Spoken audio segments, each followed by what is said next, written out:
And a lot of viewers watching this are going to be professional people.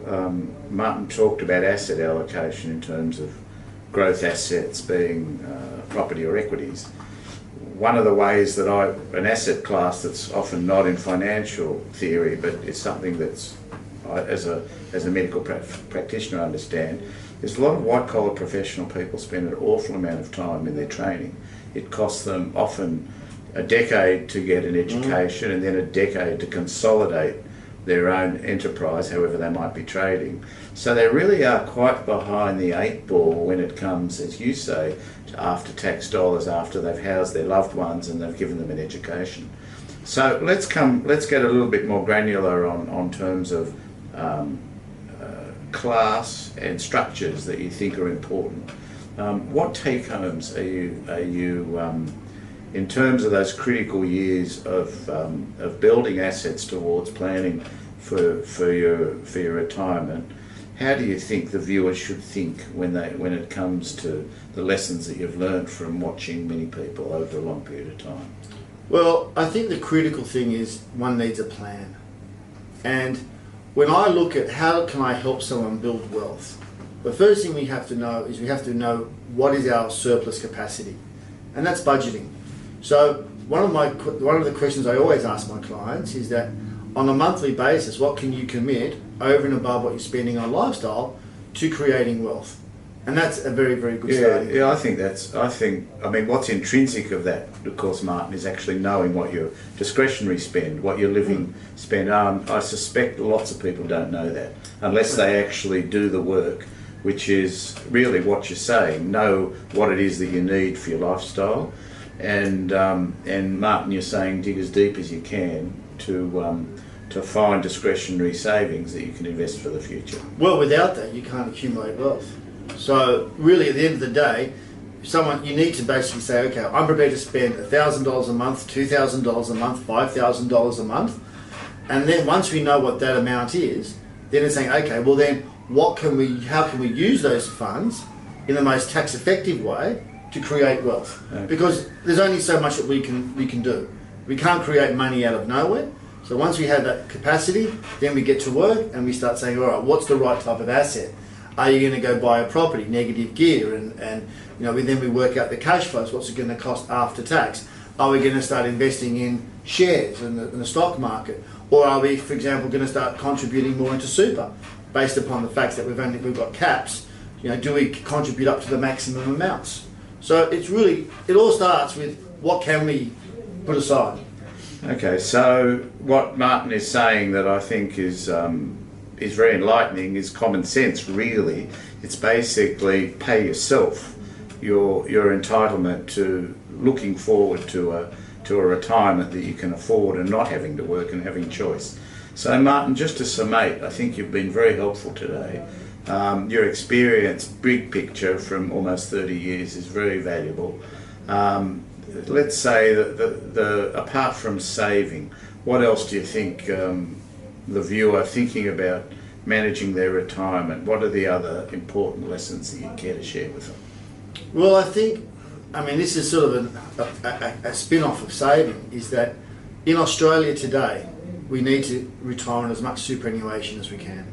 Because at the end of the day, superannuation is still up to, there's changes in terms of how much money we can have in a super fund. That can be, we can draw a pension on tax-free.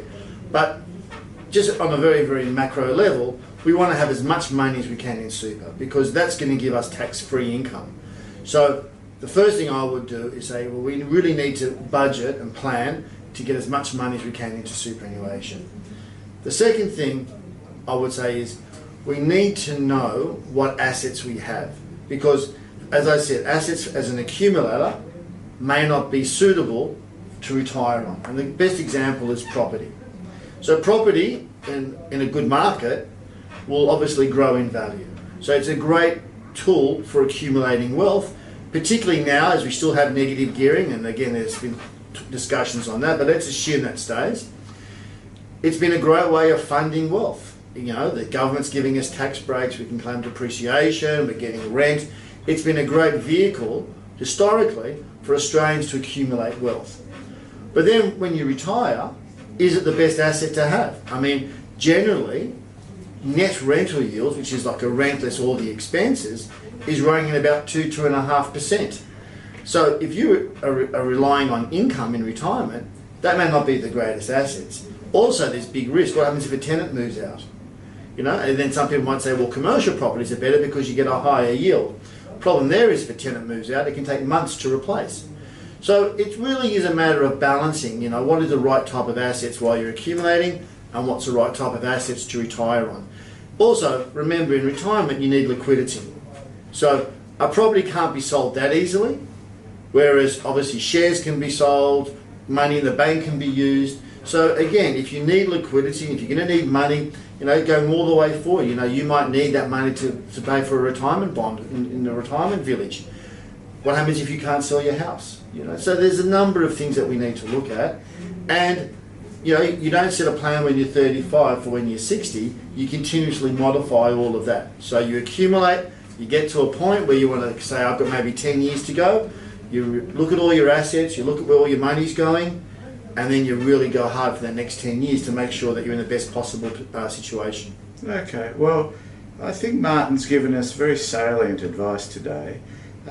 If you will, he's kind of a finance doctor doing and advising the client to get a regular checkup, just like doctors do. In other words, do regular periodic audit of your spending. Understand yourself, understand the sorts of knowledge that you have got or may care to grow.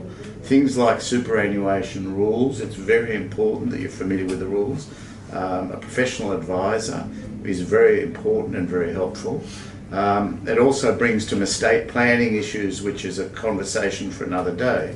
But I think Martin today has helped broaden us understand the sort of pitfalls that if we don't pay attention to, we might be in a position where in fact we won't have a smarter retirement because we haven't planned for it. So while I personally think finances give you the options and the freedom to have the smarter retirement you might hope for, if you don't do the sort of things that Martin's done, then I think there are pitfalls and you might need to find yourself professionally working for far longer than you actually want to or have to. So viewers, today on behalf of Smarter Retirement, I'd like to thank Martin for his expertise and for coming along today. Pleasure. And sharing his wisdom. Thank you and bye for now.